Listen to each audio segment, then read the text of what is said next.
Dolphins have a high sex drive, and gender is no barrier to their desires.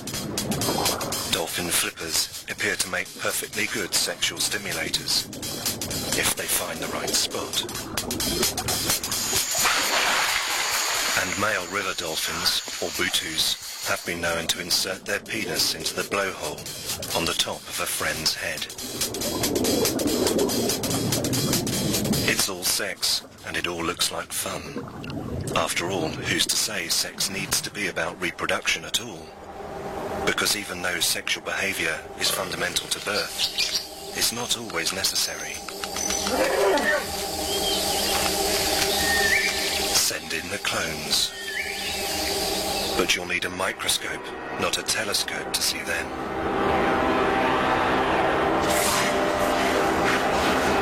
Some of the most basic forms of life are actually the most sexually bizarre. Reproduction without sex is called cloning. It's fascinating, but definitely not out of this world. In fact, billions of organisms do it every day. Everything from strawberries and sponges to hydra and anemones. And, believe it or not, so do mammals. Technically, they can also clone, because if an embryo splits in two during the beginning of its development, the result is a pair of clones. We call them twins. But it's among the simplest life forms that cloning may have reached its sexual peak. This is where things start to get really strange. These are volvox, one of the most beautiful forms of microlife. The colonies of bright green cells that we see on our garden ponds as algae are actually clusters of single-cell organisms, living in colonies which clone to create new life. The yellow chunks are offspring, and every one is female, so they create what is known as a daughter colony. They form at the equator of the sphere, dividing until there are enough daughters to make a completely new sphere. Volvox has been described as one of the 7 wonders of the microworld. But they're just one example. Others have even more extraordinary reproductive strategies. To us, reproduction may seem inseparable from sex, but our reproductive biology is only a platform for the most amazing sex most of us will never see.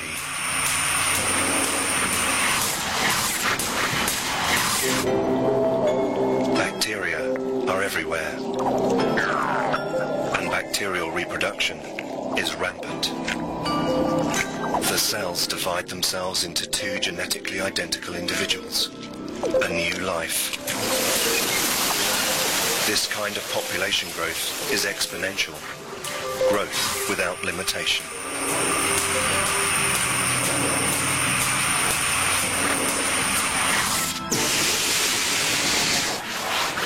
Impressive stuff, and we haven't even got to the sex yet. For bacteria, reproduction is reproduction, and sex is sex.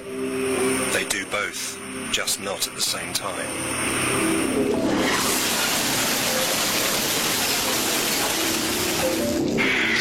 In their world, sex is about getting hold of genes and adding variety.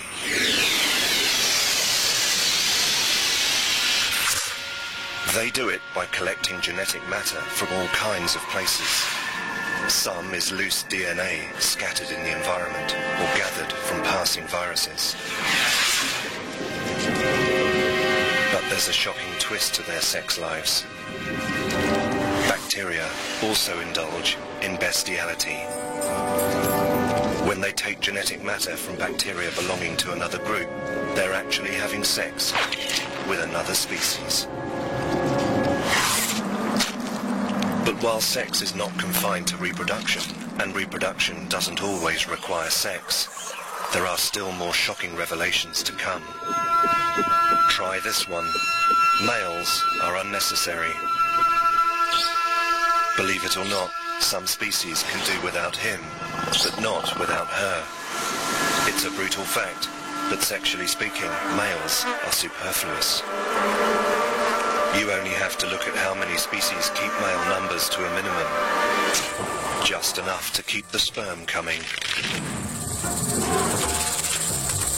In some species of whiptail lizard, the male's been discarded altogether.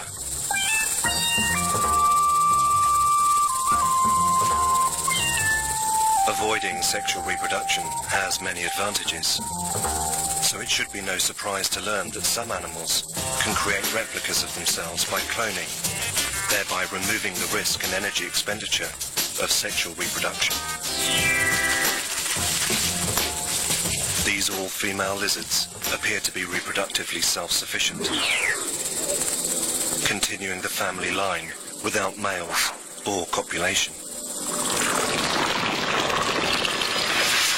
And yet these lizards still seem to be going to all the trouble of courtship and mating. But why?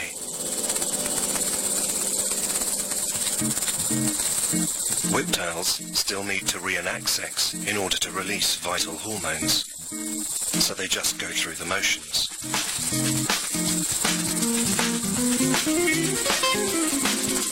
This is a bit like lesbian sex, where one of the two plays at being a male.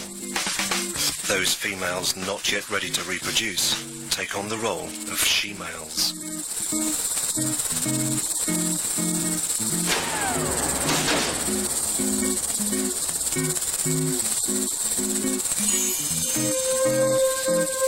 Once they've found another willing lizard, they'll mount it and imitate copulation. As strange as it may seem, all this imitation sexual behavior still fulfills a crucial biological purpose.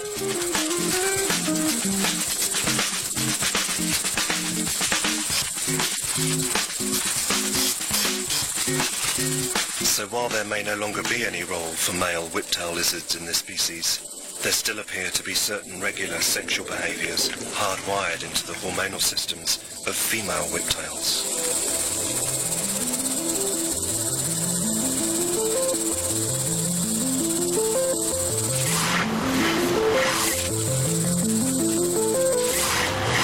This she-male role produces the same result as sexual behavior did before these lizards evolved from a heterosexually reproductive species. For whiptails, reproduction still starts with sexual stimulation, groin rubbing. In fact, as far as sex goes, it's pretty energetic. The tail swings underneath the mounted lizard, then the jaws shift quickly from the neck to the pelvis as the genital openings are kept in close contact. Gripping stuff, but there's no real genetic role being carried out here. One explanation for this behavior is that some sort of reciprocity is at work. That is, the females who are stimulated and reproduce will later return the favour when they too will play a male role, stimulating the previously male females. But there is another strategy that has brought an end to the inevitable battle of the sexes, while still managing to keep both genders happy.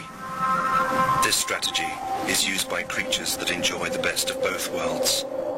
The hermaphrodites, the ultimate bisexuals. They carry a scabbard for their sword, a yin for their yang, and the seabed is a hotbed of hermaphrodite action. This is the sea hare. Strange name, strange creature, strange sexual habits. To us, perhaps. However, sea hares are mollusks, and among mollusks it's quite normal to be in touch with your feminine side and your male side, both at the same time. Sea hares possess fully functioning genitals of both sexes, which sounds good, but what's in it for them? What advantages does this sexual 50-50 have? Sea hares don't have to waste time deciding which bit to use first.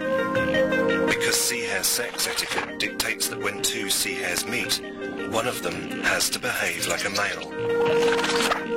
They have sex for a while, then change places, reversing the male and female roles. the giver gets given, and vice versa. Then comes the kinky bit.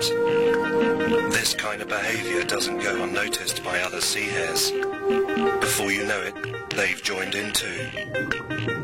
Word quickly gets round, and pretty soon, a hermaphrodite sex orgy is in full swing. As more and more sea hares keep showing up, they join in the fun. And the real advantage of having both lots of sexual organs can be fully appreciated. It's all about give and take. Because as the numbers grow, there's no need to take turns. You just plug yourself in front and get penetrated from behind. It's a sexual daisy chain of he-she sea hares on the seashore. And then things really begin to get out of hand. As the first in line always plays a male and the last a female, they too get stuck in to bring everything full circle. This wild party goes on for days. It seems sea hares have enviable sexual stamina. And their sexual energy is complemented by an incredible level of fertility. One sea hare can deposit millions of eggs, ensuring the ocean floor forever sways to the music of molluscian sexual abandon. But apart from getting the best of both worlds, what are the evolutionary advantages of being an hermaphrodite? It's pretty basic. Hermaphrodites thrive because of the genetic payoff, higher numbers of offspring. But while sea hares satisfy both their masculine and feminine sides at the same time, some hermaphrodites are a little more traditional. Snails may not look like sexual dynamos. You don't think of them as the most interesting creatures on Earth.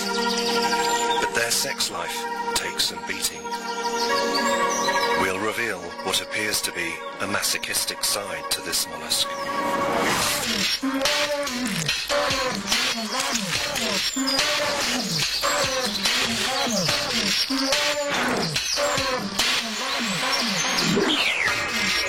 Most snails are independent little creatures with their homes on their back, but tucked away inside a full set of male and female sexual organs. They are simultaneous hermaphrodites. But they still need to have sex, and having both male and female organs seems to have brought about both male and female self-interest, or in other words, conflict. However, many species of snail have evolved an ingenious solution to settle this conflict. They've established a kind of etiquette, and it gives a whole new meaning to the term sexual weapon. They're armed with the original Cupid's arrow, a love dart. When two snails with sex on their minds meet, things get medieval.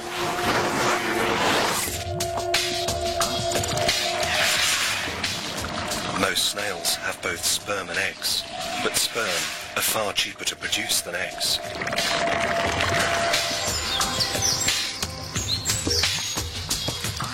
A clever snail should be unwilling to trade eggs for sperm unless there is some kind of guarantee of the sperm's quality. Enter the love dart.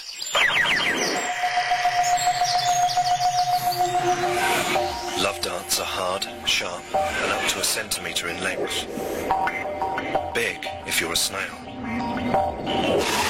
Complicated in design, spiraled or multi-pointed for piercing the skin, they're made from calcium carbonate, a major constituent of snail shells. So they advertise the snail's health.